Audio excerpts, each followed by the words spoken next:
All right. So I'm joined today with Pax from Pax Tube. How are you doing, Pax? I'm doing excellent. It's good to be here. Thanks for having me.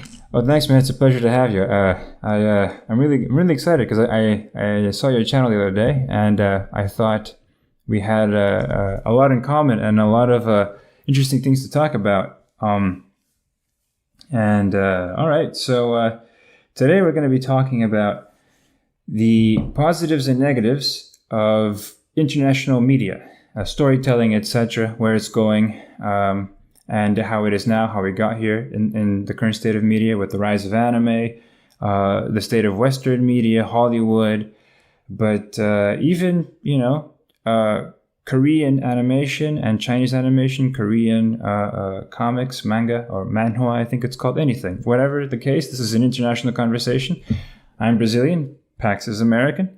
So I thought, yeah, this could be interesting. So why don't you start, Pax? Why don't you tell us how you started? Because YouTube is a form of media, and we are also a part of this, since we're both contributing to media content in a way. And the very conversation of international media is part of international media, right? A little meta-narrative going on over there. So why don't you tell us how you guys started in producing content discussing international media or media in general? Yeah, so it all started, I guess, when I was younger because I was always interested in cartoons, and I even would draw my own cartoons when I was younger and my own like little animations. And I think ever since I saw Lord of the Rings as a kid, I kind of dreamed of maybe being a director or something like that someday, because that was definitely an inspiring movie, and it definitely had an impact on me. It was so well made. And so ever since then, I've kind of been drawn to media. But the other half of the equation is how I really think media has gotten worse in the last decade and a half, especially. And so I definitely feel like critiquing media is more justified these days, because it definitely has taken a downturn, and I think you and your audience would definitely agree with that. Yeah. So those are probably the biggest two reasons that got me into making media and critiquing it. All right, yeah. For me, it was kind of similar. I think the impulse that got me into talking about media now, like I had finished my master's and stuff, and I didn't really know what to do, but I really liked storytelling from the beginning. I had some experience writing some stories, and then I thought there seems to be a demand for new type of media, and that could be something that I could get into maybe as for a career or something, because people keep, YouTube is full of people complaining about the state of media, which is what I'm doing now as well. But then I thought, well, why don't we make our own stuff, right? So actually, this whole YouTube channel became a convoluted way of first I wanted to make my own animation show, but then where do you get the money? How do you start? So I thought, okay, maybe if I went the manga route, right? Like in Japanese industry, like you start with a comic. If it does well, maybe you can, I don't know, get someone to make it. But then, how do I make a comic? How do I even, who do I sell it to? And I ended up, okay, I'm gonna start a YouTube channel, maybe try to gather an audience, and then once I, finished whatever graphic novel or animation, I could maybe have an audience that might be interested. But then making animations which we started from the beginning, but it was very difficult, and getting the teams together and stuff like that. We made a few in our channel, the Skyrim one being the most popular one by far. But really, the only thing that I could really do that didn't really cost much, and people seemed to be liking, were video essays, because that didn't cost anything to do, and it was just me writing my own opinion. And then that's how I ended up, talking about media as a way to try to prepare myself to then make my own content, hopefully a suit. We're working on some projects now. We're trying to finish the third part of the Skyrim animation, and I'm working on it. I was working on one graphic novel, and now I'm making another one. But I think this is actually where we're kind of headed, because the Western animation, which is what started animation in the first place, Walt Disney and stuff like that, and then now anime, the Japanese entertainment industry famously took over as to film the demand that wasn't being fulfilled by Hollywood and whatnot. But I think anime itself is kind of, and we can talk about this later, is kind of starting to teeter off a bit. Like it might be, even though it's still very good and still very much at its height, I think at some point it might teeter off as well. And what comes after that? And I think probably independent creators, maybe like the internet might end up, and the way that the industry is starting to be changed now with new tools and stuff like that when it comes to animation, it might cheapen a little bit, and we might see more productions like Lackadaisy and stuff like that being on YouTube. And, yeah. I wouldn't be surprised if anime has already fallen off, because honestly, like, I haven't seen anything up to the quality of Attack on Titan in a while. Yeah. It seems to be in a league of its own at this point, when before I think you could find multiple animes that could match up to it. Yeah, like Death Note. Yeah, and maybe maybe Demon Slayer would come close these days, but even that's I don't think that's at the same level. Mm-hmm. Yeah. Well, anime's golden age might already be over, but I still do think there's definitely some positives that can be drawn from it. Definitely. I mean, it's better than the crap we're getting in the West, right? But even to this day. But yeah, I think you're right. I think the golden age has indeed passed. I think, like, in the past, like, there was a series of really good animes, like Cowboy Bebop, Samurai Champloo, Death Note, you know. But for me, like, I only got into anime relatively recently, like 5 years ago. Like when I was 25 is when I really started watching anime. Because before then, like I was one of those posh guys. I wasn't a weeb. I was a Nipponophile. You know, I like Japanese culture. You know, martial arts, history, and stuff like that. And if I watched anime, it was mostly like samurai related anime that has to do with Japanese history. But then from that, I went to general anime, like Fullmetal Alchemist Brotherhood. Like, that's a classic. That's an absolute classic. That's right up there with Avatar: The Last Airbender, right? Yeah. But I do think that anime is teetering off a bit, but it's teetering off in a totally different direction than Western media products are teetering off. So I think in the West, things are getting too formulaic, too made by committee, right? You have like Suits and stuff like that, and people focused on ESG scores and stuff, changing making everything try to fit a box, having a checklist and stuff like that. While anime seems to just be throwing a bunch of crap on the walls and trying to see what sticks. Like, oh, you know, I reincarnated as a vending machine in another world, kind of thing. You know. Like, I'm looking forward to that one, actually.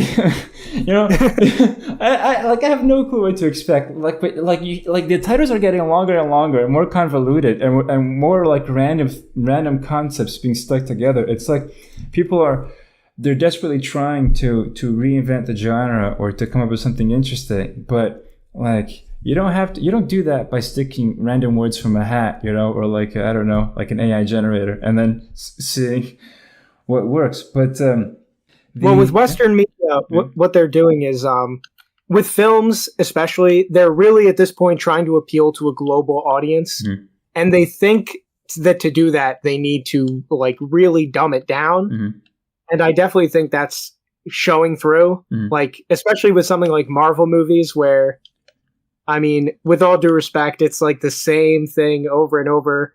Very one-dimensional bad guys versus very one-dimensional good guys. And it's not even about higher values. It's just the villain wants to destroy the world, and the heroes are trying to stop that. It's not even about like higher kind of, what's the word I'm looking for? Virtues, you know? Yeah, and they have no clue. Like, the obvious proof, I think, that they don't seem to know what they're doing. I mean, some of these films seem to be successful, like, I don't know, but race swapping, as everyone's talking about it now because of several things that have happened, like the Ariel is a famous case, right? She was race swapped, and Astrid, the blonde Viking girl from How to Train a Dragon, and stuff like that. And that's I think evidence to them trying to appeal to the global audience, but really just doing it in the laziest way possible. Because if you want to give a voice to a different culture, race swapping actually nulls the expression of another people. If you think about it, like if you take like a character from the Western, that's a manifestation of Western culture, and then you just superficially change that, I don't think that's actually giving a voice to a different culture or diverse voice or perspective at all. I think if you were to then actually, like Moana's a better example, like actually trying to reach out for those characters, like the character of Maui and stuff like that, and then making those characters come to life. That's how you appeal to a global audience, by trying to tell those stories instead of just superficially changing a story that's already been told, in the West, from the Western perspective. Yeah, I would actually say that I would go beyond that and say they're not just trying to appeal to a global audience. I think they actually don't like white people when they race swap characters. Yeah. It's not just to be clear, it's not just for a financial incentive. I think there's definitely some anti-white feelings there. Yeah, I agree with that, actually. And sometimes I think it's like some boomer stuff, some boomer daddy issues, where like a lot of this stuff is pulled by people like Jane Fonda and stuff like that say these things like, oh, white men should be in prison to stop global warming. But that's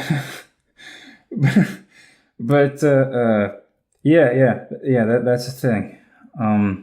Fortunately, I do think the Little Mermaid is underperforming at the box office, so that's a positive. Yeah, which means that they don't even appeal to a global audience. Meanwhile, Vinland Saga, which is about Scandinavian people, made by the Japanese entertainment industry, is doing really well, and that's what they're doing. Like the Japanese anime is trying to tell stories from different cultures and trying to be authentic to that. And by the way, Lord of the Rings, that was, I would say, a pretty straightforward European style movie, and it made over $1 billion. I think each movie made $1 billion or close to it. So they did perfectly fine. They proved you don't need to go crazy multiracialism to appeal to a global audience. Yeah. So that's also something that should be understood. Yeah. And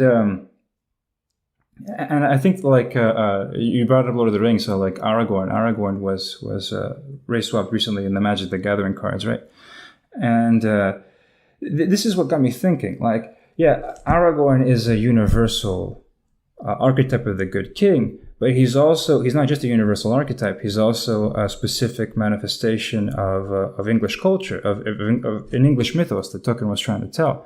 However, if you want to demonstrate the universal appeal of the good king archetype, it would be much better if we manifested an African, like an Ethiopian good king, Instead of just race swapping Aragorn, we maybe tell a story of an Ethiopian king or something like that.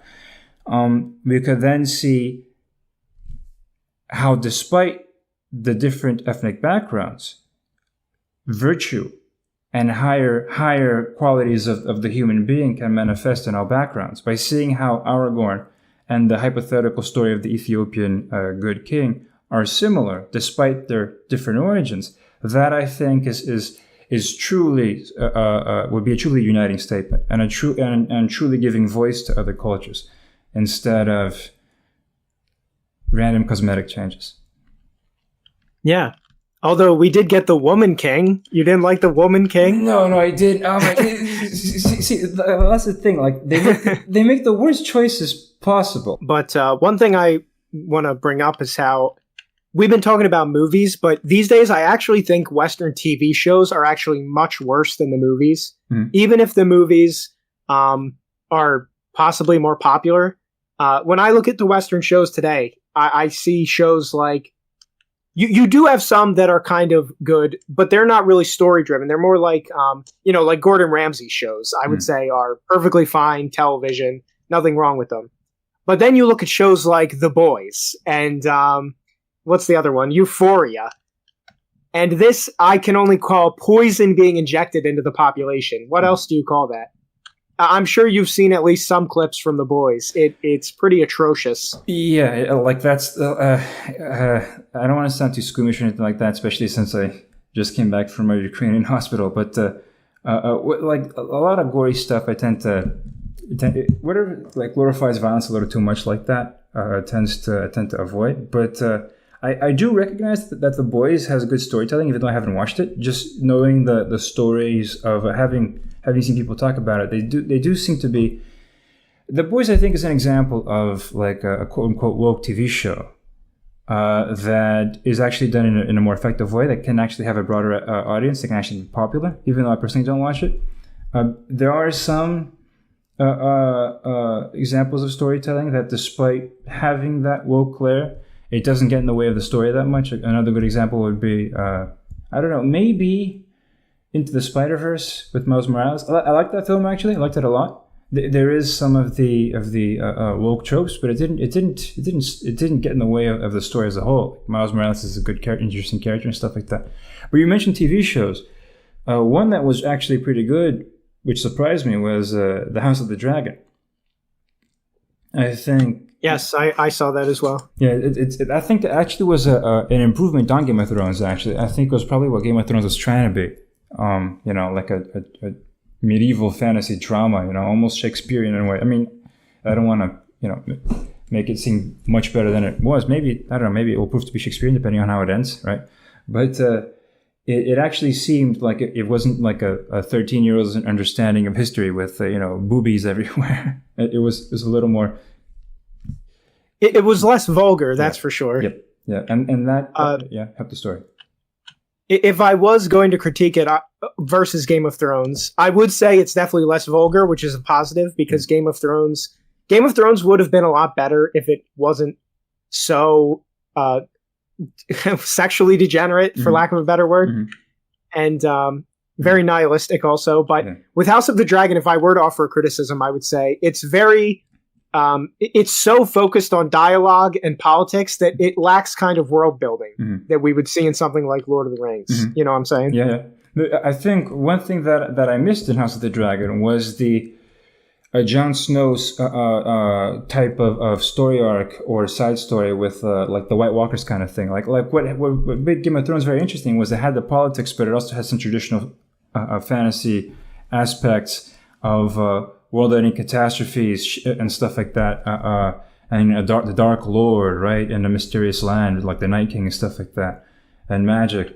That was interesting. However, I do think, like, having reflected a little bit on Game of Thrones and House of the Dragon, it kind of makes sense that Game of Thrones is so degenerate and House of the Dragons isn't, even from like in an in-universe perspective, since Game of Thrones is. If you think in historical cycles, Game of Thrones is about the end of that specific hereditary monarchy system, and then they shift to elective monarchy by the end, right? With the aristocrats, they elect the monarch. That's the ending.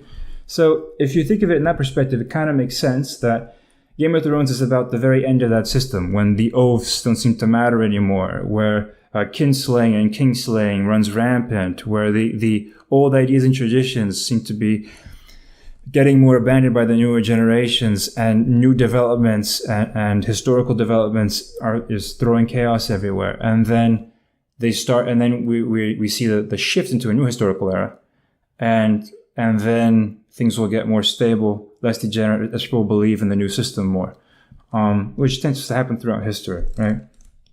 And so it kind of makes sense that House of the Dragon is less vulgar, because it's still not the very end of that system. And then with Robert's Rebellion, having deposed the last of the Targaryens,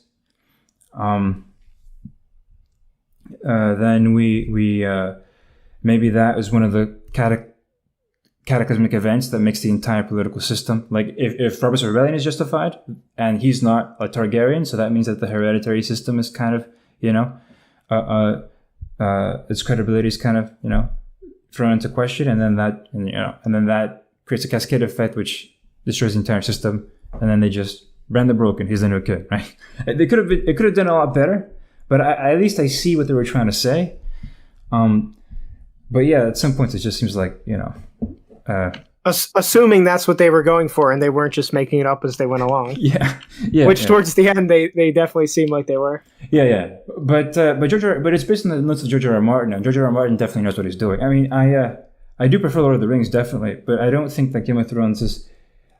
I think Game of Thrones is a lot worse than Lord of the Rings, and I don't think that even House of the Dragon is going to be remembered that much. I think it's going to be a very popular drama But I still, personally, being a political theory, having coming from that background, I personally enjoy it, even though I know that it's not as interesting as a more grand mythic tale. It surprises me about Game of Thrones is that it couldn't be done today. Like Game of Thrones started in 2010s, right? And that was an era of television, which was definitely more risque. And now things are with intimacy coordinators and stuff like that. And there's some good elements of the direction that we're going. Like there is some hesitancy to show too much nudity on screen, which I think is personally, I think it's a good thing. But I agree. But that it reminds me of that interview, I think, with Joe Rogan and Tarantino, where he talks about the Hays Code in the was it the 50s, the 1950s? It started in the 30s, and it was active until the 60s. And the U.S. actually used to have, like, I would say, really good laws in regards to what could be displayed on media. It really wasn't until the 1960s where the kind of filth that gets put on today really started to come out like crazy.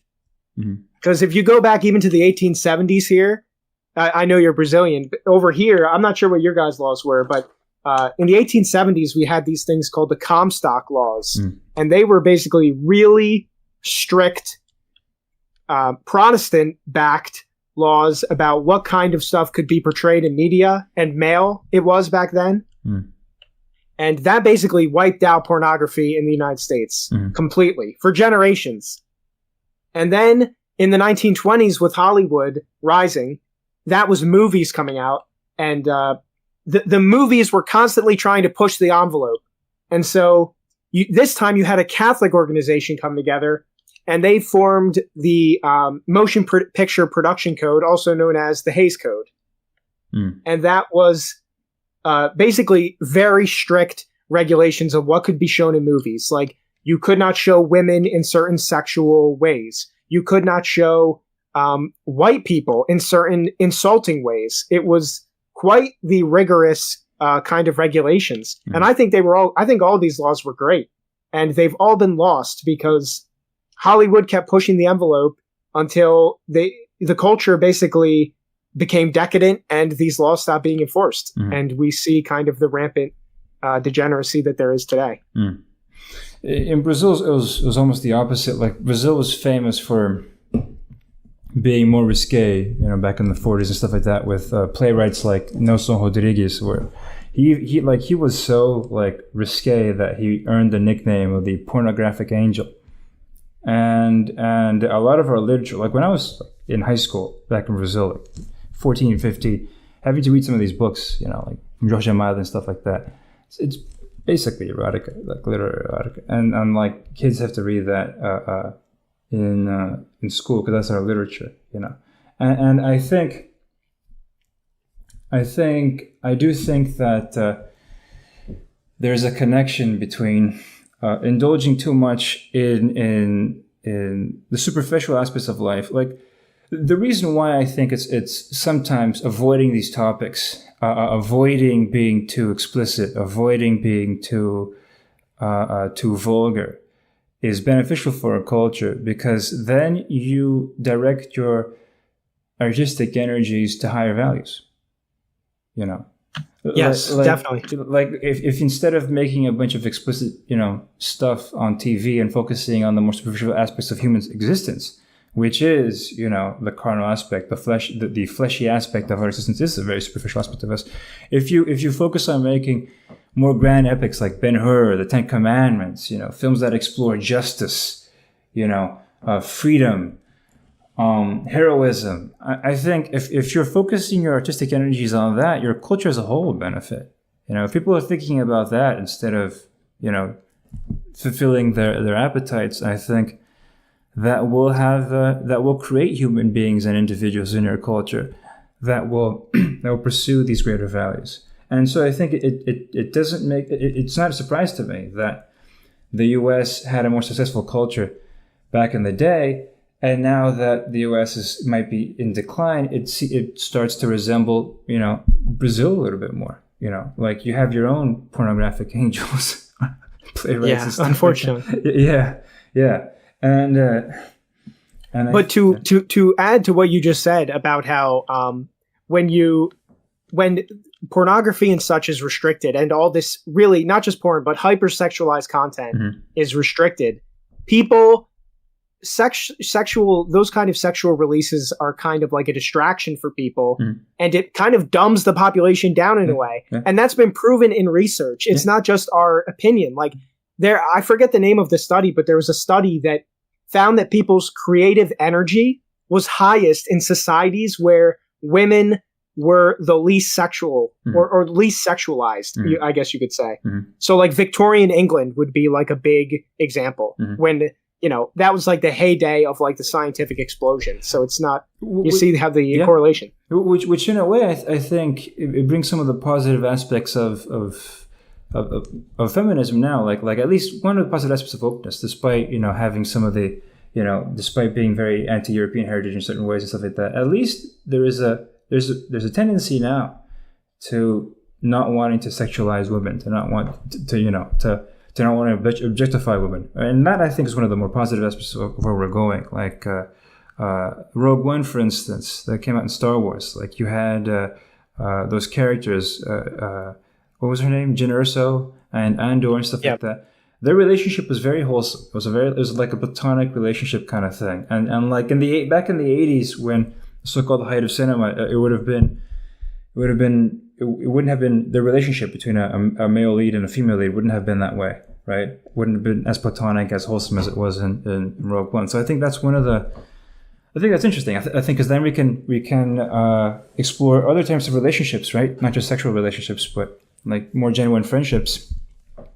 Yes. And I think that's one of the positive aspects of the way, if looking by a silver lining, even though things are getting too formulaic, But anime itself is one that straddles the line, right, between being very sexually explicit in certain ways. By the way, I'm pretty much I'm resigned to the fact that this conversation is probably not going to get monetized, but that's okay. Yeah, it's fine. But Spy Family, for instance, I think people are hungry for something wholesome. The success of Spy Family, and people like in my own comment section, they're like, do a video on Spy Family, Spy X Family, right? Spy X Family, do a video on it. And people are always saying like, we're desperate for something wholesome. When I made a video on Neon Genesis Evangelion, which at the time was revolutionary, right? But now when people are imitating it, they're copying it too much. That something a little more wholesome like Spy X Family is the revolutionary, is the new risque thing. Like, oh wow, you're telling people to start a family. How audacious, right? But I think Spy X Family is interesting because like the whole story, the underlying plot, the underlying message of that story is that save the world by starting a family, right? The starting a family is itself a heroic act. That's the message of Spy X Family. And one of the big positives of anime is that the anime industry, we could say, is that it's much more broad. You can find a lot more different kind of shows in anime than you can in Western media. Mm-hmm. Like you can find animes that are about families. Mm-hmm. You can find animes that are about high schoolers. You can find animes that are about people raising little toddlers. Mm-hmm. So there's all kinds of like anime out there, whereas Western media, it's much more generic. It's all kind of following the same line, especially adult entertainment is all the same kind of plot, especially by adult you mean like films for films for us, not like adult stuff. You mean I mean like Rick and Morty and Family Guy and those kind of Archer and stuff like that. Yeah. Where it's funny where they go like, okay, like adult humor is just humor that's funny for 13-year-olds. Because like because when I was 13, I used to find that stuff a lot more funny than I do now. Well, ironically now I've come to the conclusion that a lot of kid humor, tends to be a lot more sophisticated. Because they can't just go like, oh, sex joke here, pee-pee joke here, poo-poo joke there, they actually have to make jokes like more sophisticated, more abstract jokes that can land more. Like the Lego Movie, for instance. That's one of the funniest things I've ever seen. You know, like with Chris Pratt and Person. Like I really liked it. Like it's essentially a Lego commercial. It's one of the longest commercials I've ever seen. But it's such a clever film talking about, you know, fatherhood and the art of interacting with your son with Legos and stuff like that. It's such a wholesome story, and the humor itself is so fantastic because they have to joke about things that are more intimate about us instead of resorting to the odd sex joke whenever they run out of ideas. Yeah. Yeah. So another good example of like a wholesome anime that I really liked was Over the Moon for You. You know, that marriage anime. Have you seen that one? Yeah, I've seen it. It's that one. This is one of the things that I like about anime is that it takes mundane things and then it turns those things into like a magical adventure. If Spy X Family turned the art of creating a family into a save the world peace, save the world plot, Over the Moon made it made the act of marrying and starting a home life with your spouse seem like a magical adventure where you discover hidden mystical elements about your partner, right? Because that's kind of like what it is, right? Like she's implied, like this young man marries this supernatural being, basically, who's severely implied to be immortal, and they end up adding a magical element in the young couple's journey of discovering each other, which I think was interesting. But go ahead. I think the common thread that we're praising here is having a positive message, right? Like a transcendent message that's not just like, you know, a Western leftist would say, like, you know, Avengers has a positive message. What are you talking about? But it does. But it doesn't just mean like a very generic and in a lot of cases political message, like fighting the Nazis. Like, let's hear that for the 10 billionth time. Yeah. Like the whole fighting the Nazis thing, it just, after a while, after a couple of generations, it just really seems like it's a culture in decline reliving its glory days, you know? It's like, come on, guys. I mean, at some point, you got to get over that. Yeah, it was an awesome fight. Yeah, it was amazing. It was like a Homeric epic, like of the American Homeric epic, sure, but like that. What else is new? Like, what other stories can we tell, right? Other than that. And they keep expanding who is a Nazi. So you'll have, like, you know, rednecks get destroyed in a movie, and it's like they're the stand-in for the Nazi kind of character. Yeah. And everyone's doing that. Like, the Russians are doing that as well. Like, everyone's a fascist. NATO's fascist. Everything's fascist. Like, everyone on all sides. Everything's fascist. Everyone's an Nazi. My enemies. Like, everyone's saying that. It's right. At some point, like, you have to like that. That's just, it just loses all meaning. Okay. So moving on. Comics and superheroes have been. Oh, okay. So this is the thing about like political messages and wokeness, which I think is interesting, is that comics specifically, and these comic book heroes and stuff, like you brought up Marvel, they've been generally left leaning since the 60s. A lot of those stories, but they were still good. They were still great stories. The Alan Moore, Neil Gaiman, fantastic authors. Even with Alan Moore specifically, some of his stuff is a little like, but a lot of those stories were really good, despite having a specific message that I might not agree with. But as time went on, the quality started going down on a lot of these stories, and I think you can actually point out to the nature of the mindset behind the ideology itself, like the idea a lot, like I might agree a lot with I might agree with some elements of left-leaning thought, since, you know, like to me, right and left, right, la droite, la gauche, like that's French revolutionary nonsense on both cases. Like I try more to have universal values if it agrees more with the left in environmentalism and interfraternal racial fraternity, stuff like that. Okay, that's fine. If I lean more right-wing on other aspects like social tradition, that's fine. That's, you know, I'm just trying to be a good Catholic. But but but a lot of the underlying tendencies of the left is blaming society, right?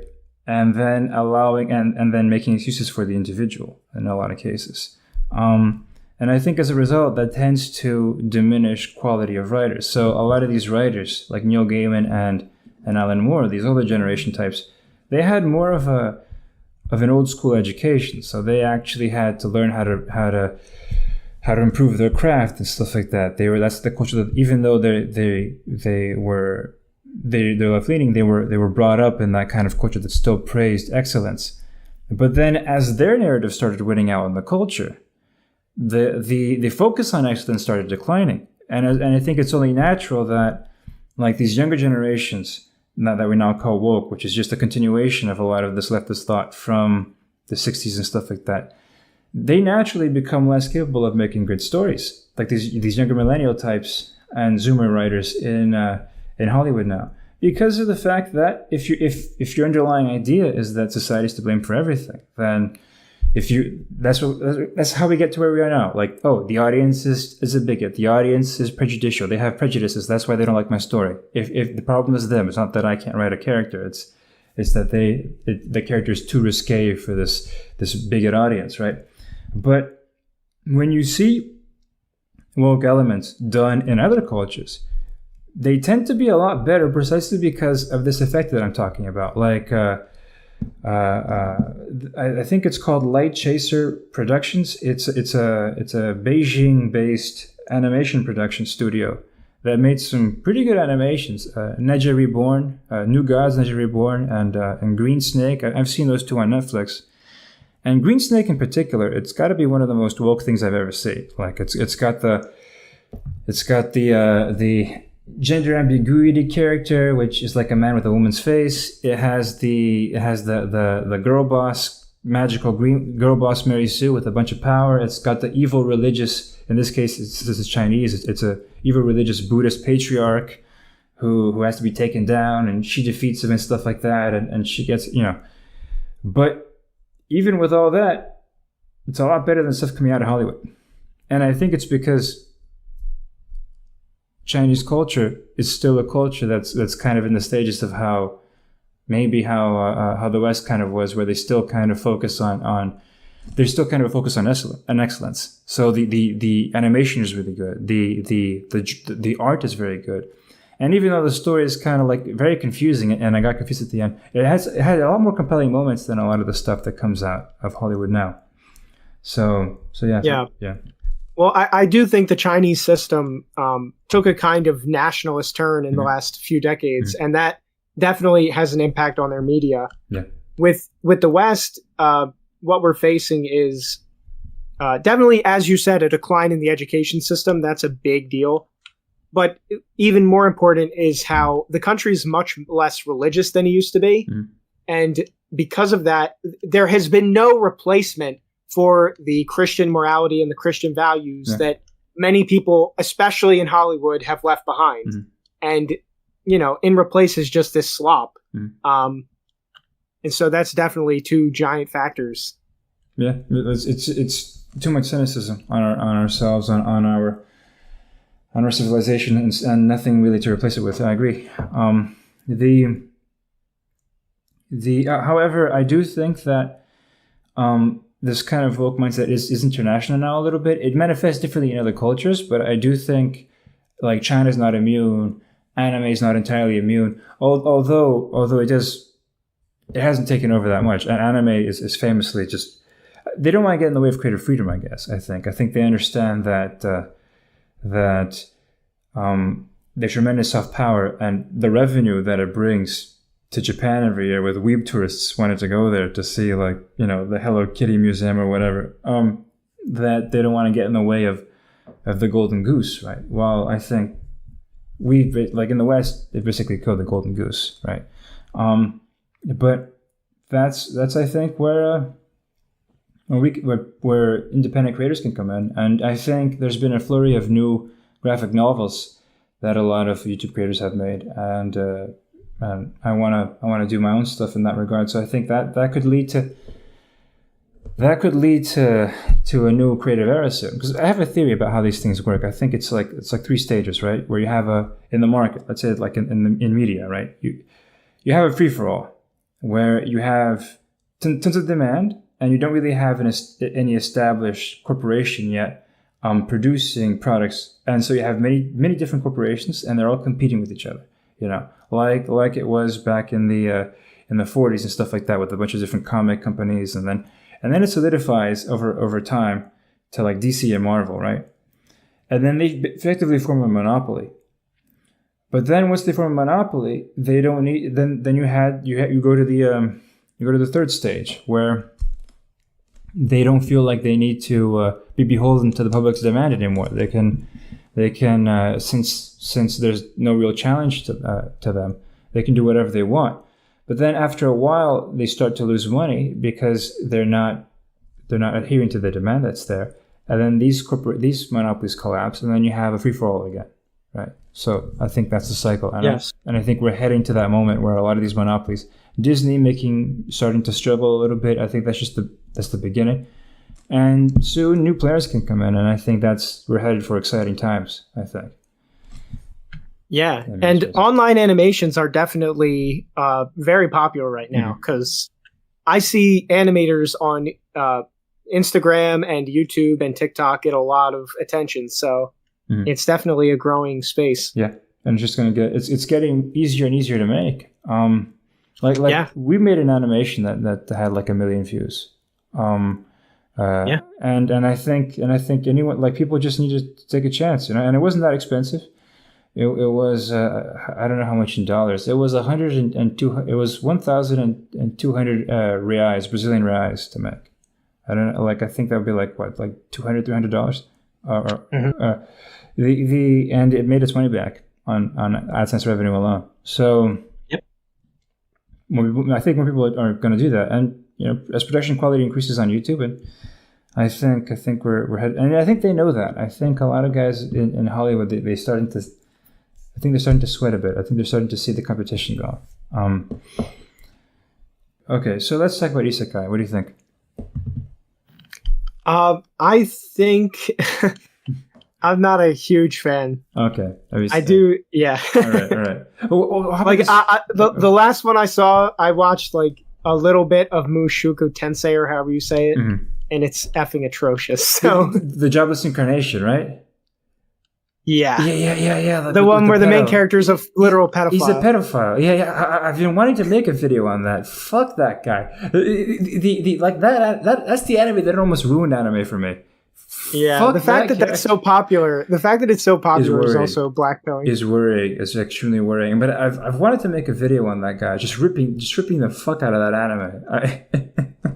Fuck that. I thought about it too, but I'm like, it's better to just not give it attention and hope it goes away. It's not going to go away. The second season is coming. It's one of the largest phenomenons. I'm seeing Rudy Jarrett's, that guy, the pedophile character's face everywhere in profiles. It's not going to go away. I think it's important for somebody to rip, because nobody's ripping that shit up. Somebody has to take that thing down. I think you don't have to put this in the video, but like, from a Catholic perspective, I'm not even sure if Isekai is like something that we should allow in our media. Like, if you die, you're going to get reincarnated as XYZ. Like, I'm not sure if we should allow that as Catholics. But that's just one aspect of Isekai. A lot of Isekai doesn't have that. Some of them has the whole reincarnation thing, because, you know, it comes from Japan. But a lot of the other Isekai is just like, ReZero is a great Isekai. ReZero is a fantastic Isekai. And now that you think about it, Shield Hero, I think he just gets sucked into a book, episode 1. Exactly. Like, he doesn't get killed, so that's good. Yeah, a lot of Isekai, you don't have the suicide encouraging story arc where, you know, getting killed makes you become a super mega hero. A lot of them is just them being summoned. But ReZero is a fantastic anime. I recommend it, actually. It's an Isekai, but it's Isekai done right. You know? It's about a young NEET, you know, not in education or training or you know, and or employment, like, and he's just walking in the street one day, and then suddenly reality shifts and he's in a fantasy world. That's it. Like, and then he realizes that whenever he dies, he can reset, and he doesn't control it. It's like a video game in that way. So he can take many different tries. And really, the entire anime is him having to face his own mediocrity, having to face his own flaws, his own limitations. And the villain of the first season is like, it's like this satanic cult that worships a witch, and you have like the Bishop of Sloth, and that's the main bad guy, the personification of sloth. And so you have a neat character that has to face his own sloth basically in order to save the girl.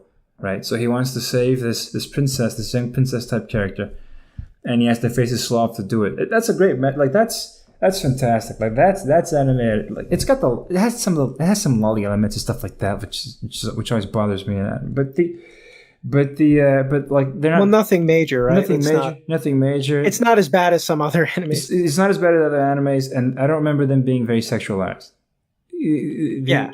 Just having a lowly character isn't a huge. Yeah, it's not a huge thing, but it was like I really liked. I tried watching the second season, but then I still plan on finishing it. I just didn't. I don't know. Sometimes it's difficult to keep your attention on one thing, but I think Re:Zero was a great anime. I think it's a great, like that's how Isekai should be. It's all about second chances, which I think is what people liked about Mushoku Tensei, right? Jobless reincarnation.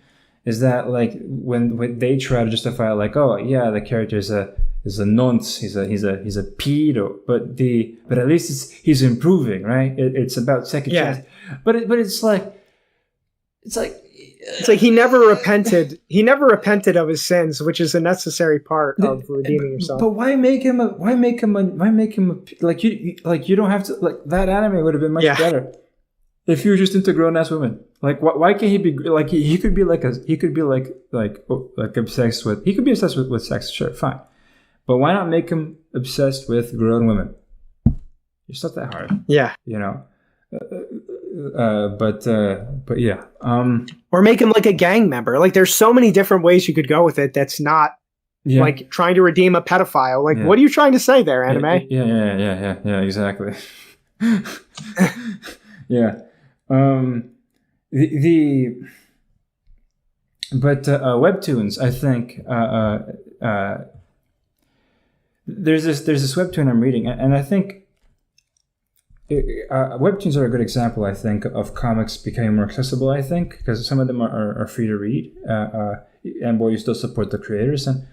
And there's this one webtoon that I've been reading now, and I haven't finished it yet, but it's called The Warrior Returns. It's a Korean webcomic. And that is a very interesting take on Isekai. It has some similar elements to the story I'm writing now, actually, which is one of the reasons why I think I need to pick up, because people have started to get into this. People are starting to have the same ideas as I am, so I feel like I have to accelerate. But it's basically about like it's like The Boys, kind of, in the sense that it quote unquote deconstructs. I think that's an interesting conversation that we can have about so-called deconstruction, right, of tropes, which in a lot of cases it just means slandered, pretending it's an intellectual exercise, right? But like I'm deconstructing the good king archetype. No, just made him into an evil guy. You know, that's not really but like in the film Maleficent, right? Like, that's deconstructing fairy tale tropes. Like Maleficent is literally Satan, and you turn her into a feminist icon. Like what?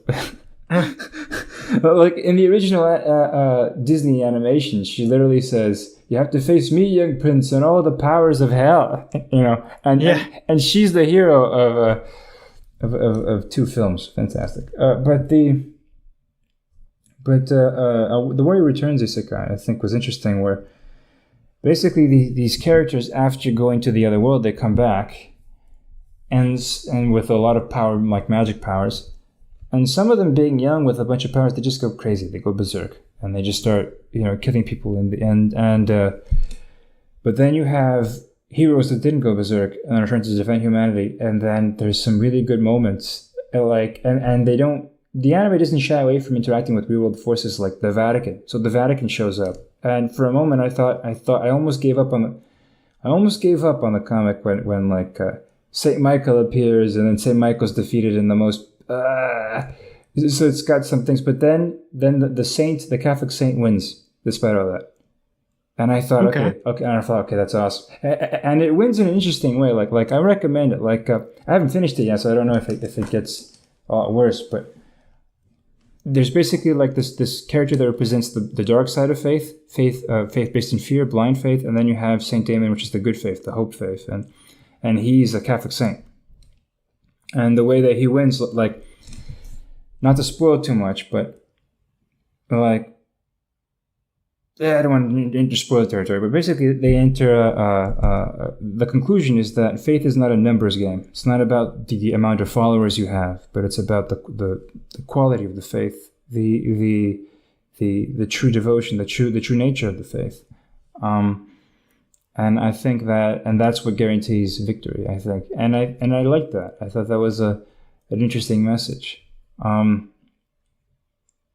Yeah, it sounds cool. Yeah, and I think, and it's experimental. Like that's the nature of webtoons. Like anybody can tell a story, so people can experiment with these crazy new ideas, and we can all be a part of that. But I think I'm repeating myself. I've noticed that anything that talks about masculinity or femininity tends to get a lot of views on YouTube. Yeah, people are desperate for perspectives on those topics, and like to me, it started kind of like it's a joke. Like a friend of mine's like, oh, talk about the masculinity of Aragorn. I'm like, okay. And then it was my most successful video as it to this day.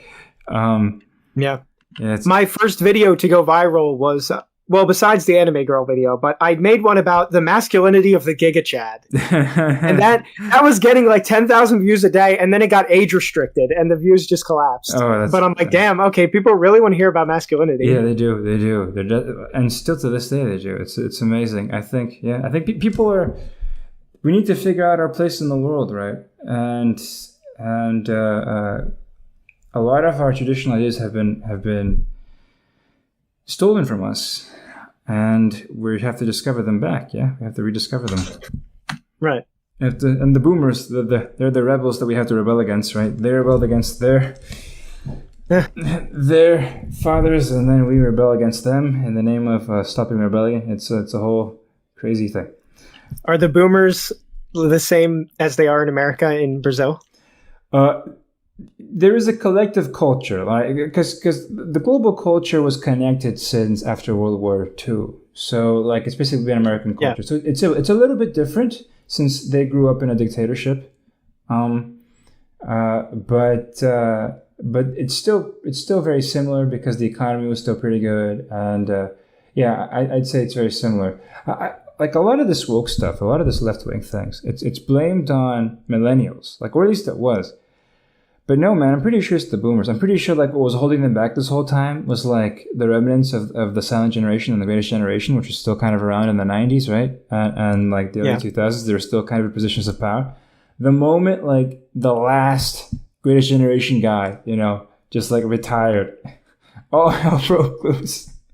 And I'm pretty sure it's the boomers pushing this stuff because it's their problems, and daddy issues explains a lot. I've been thinking about this recently. I was just saying I strongly agree that the silent generation was holding a lot of stuff together because I actually just tweeted yesterday the silent generation was the last generation, or maybe the greatest generation. One of those was the last generation to grow up their whole young adult life without television. So television changed. It effed up the boomers. It effed them up. Yeah. And the boomers are very funny now because like I was watching this interview with the godfather of AI. I forgot his name. But then like he's an old white guy, right? And he was like, "Oh no, old white men are terrible. Like you wouldn't want them to be immortal with AI and stuff like that, right?" And that's the point that we've got. Like we've got the old, aging, declining boomers, right?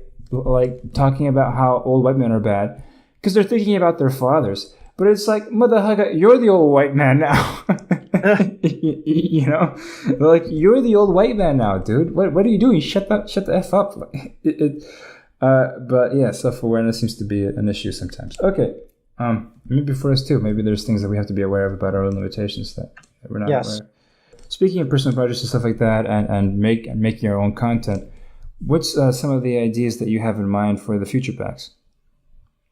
Well, right now I'm working on a video about Napoleon's clash with the Catholic Church. So I've been delving more into history lately and doing a few history videos, and people have really liked them and they've done well. So that's my next video that I'm working on.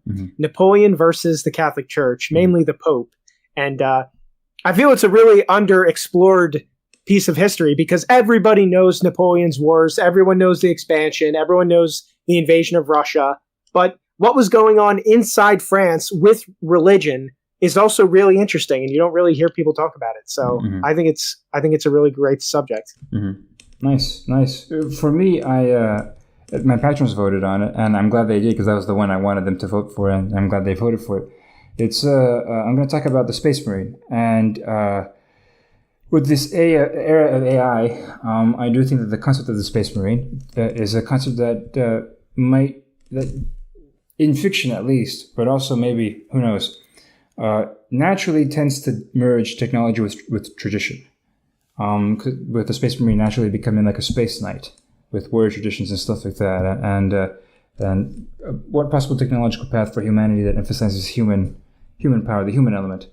And that's a big thing with the Space Marine.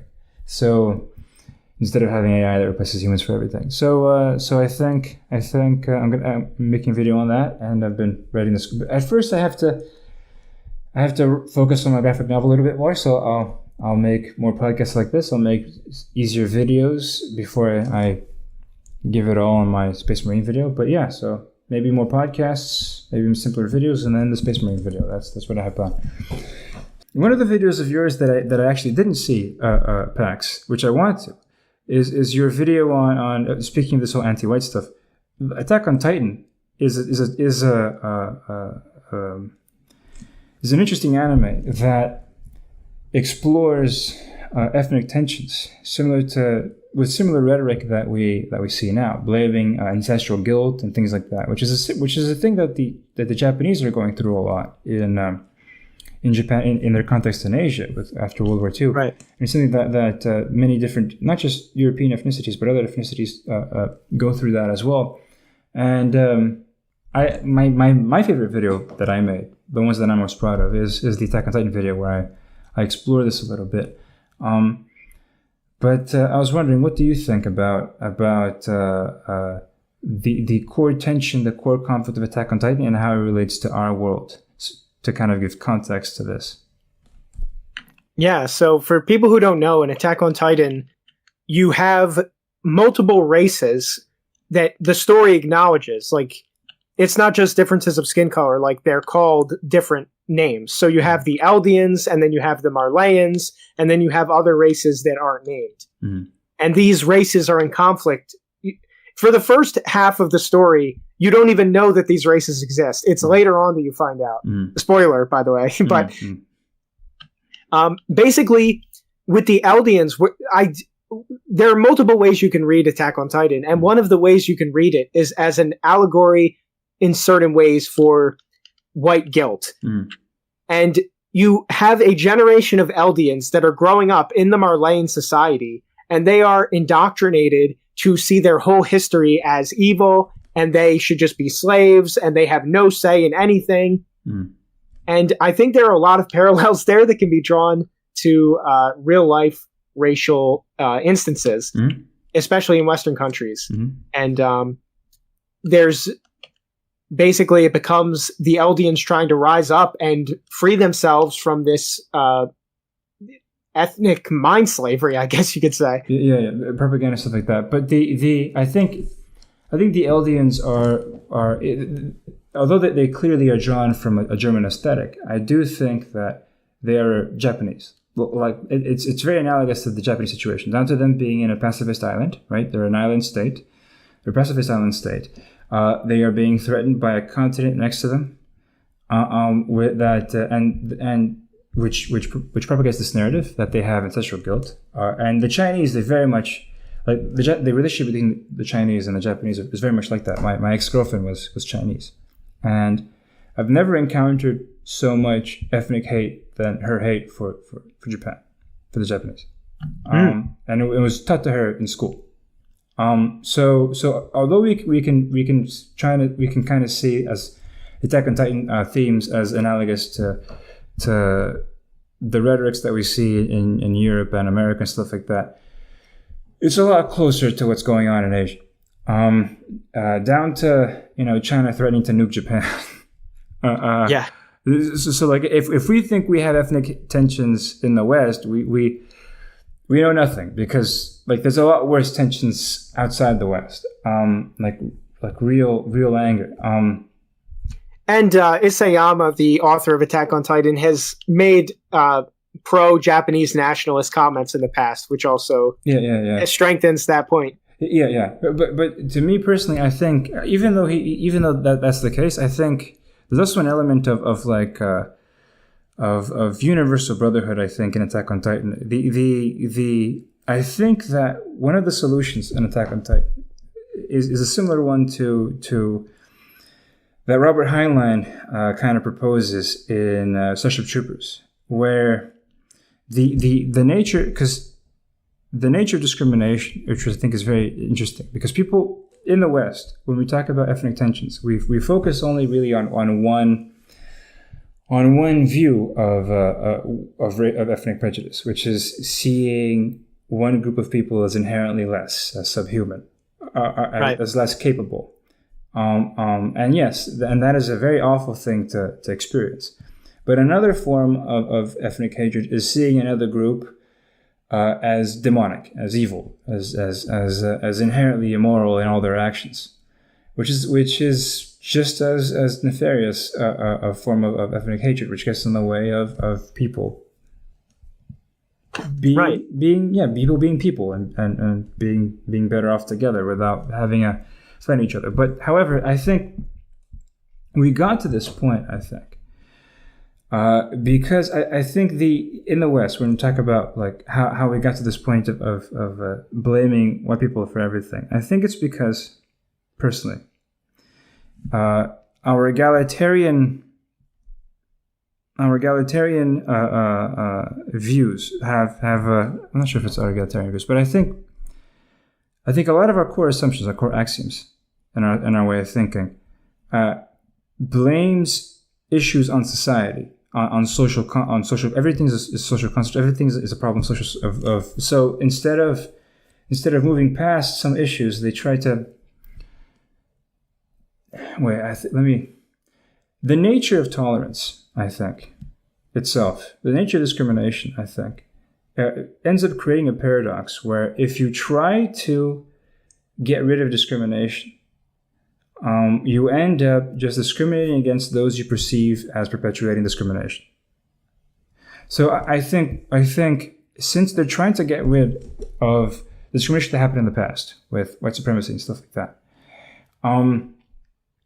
they end up concluding that the way to get rid of discrimination is to discriminate against those who perpetuate that discrimination that they're trying to get rid of. And that's not how you do it. I think the way to if you want to get rid of ethnic discrimination between people, since discrimination is a logical, it's an inevitability of the human mind. Just you discriminate between one thing and another, right? If you try to get rid of discrimination, those who discriminate are evil. Okay, but you're perpetuating the discrimination that you're trying to get rid of. So how do you escape that? And there's only one solution, I think. And it's kind of hinted in Attack on Titan. And I think it's more elaborated on in Robert Heinlein's work of Starship Troopers, where you have basically the Terran Federation, which is it's basically a multi-ethnic institution. The main character, he's a Filipino. It's revealed in the last page of the book, but it has people from different races, different ethnicities, but they all join the Federation. They all become citizen soldiers and stuff like that. And that is the solution to discrimination, ethnic discrimination, is more discrimination, but moral discrimination, where you discriminate against behavior, against nefarious doctrines, against bad behavior, basically. Or if you discriminate, or if you favor one specific behavior over another. So in Attack on Titan, when Eren becomes when he gets the power of the Founding Titan and tries to commit the rumbling, he ends up uniting people together, especially military types, who find unity with each other to fight a common cause. And some of those military characters of the Marleyans, for instance, they end up expressing a type of discontent that they have towards their own civilians, or of their own community, thinking that they cheer for a war that they've never fought in.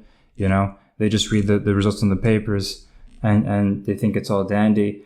And they tend to, the anime itself tends to glorify a little bit the military man, as a lot of the protagonists, they're military types, and it tends to glorify the sacrifice that they do.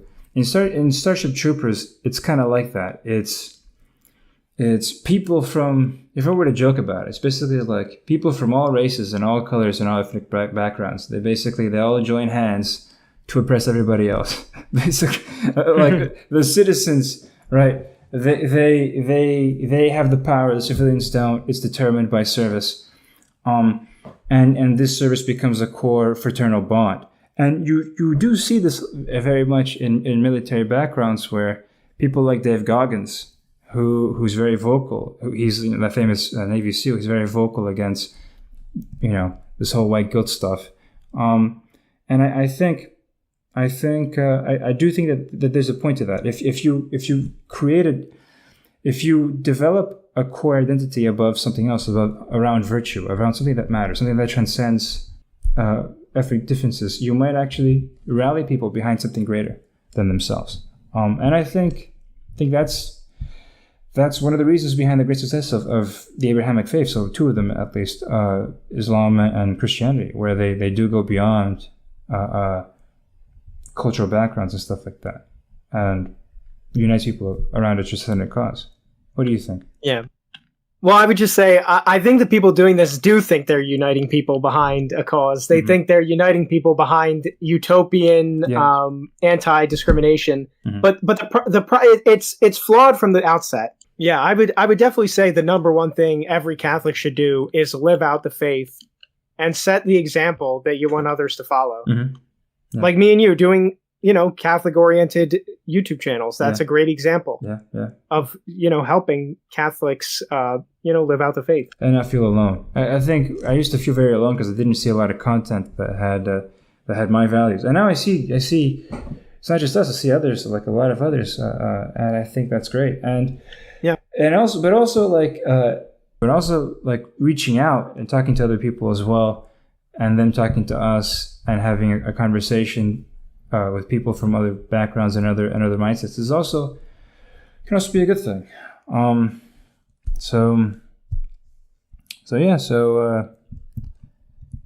think that's a good place to end. Yeah. Thank you for joining me, Pax. It's a pleasure talking to you. Of course.